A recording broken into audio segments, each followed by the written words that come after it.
او راتلونکي مېلمنو ته د زړه د کومې نه هرکلي قدرمنو څنګه چې تاسو ته معلومه ده چې د پښتون قوم د خیبر پښتونخوا سره سره په قبایلي سیمو او د بلوچستان په بعضې علاقو کې هم میشته دي.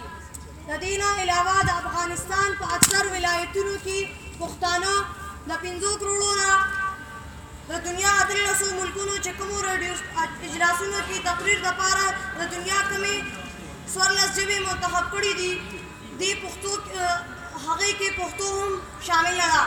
پښتون ثقافت ځان ته یو منفرد مقام لري.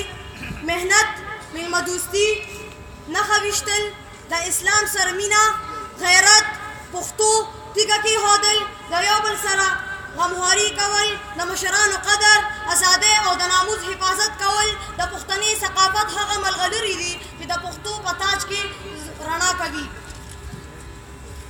دغه رنګې زموږ په علاقایي لوبو کې شوط ډنډۍ، کبډي، میرګاټي، انګیمل، پټپټاني، چیندرو، شینولي، شلغاتي وغیره شامل دي.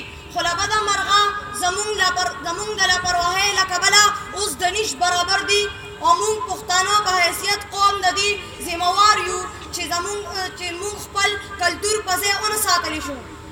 په سیاسي توګه هم پښتون کلتور د پرمختګ دپاره هومره هلې ځلې ونه کړې شوې څومره چې پکار وي، ځکه چې هر قام په خپل کلتور سره پیژنګلو لري. والسلام.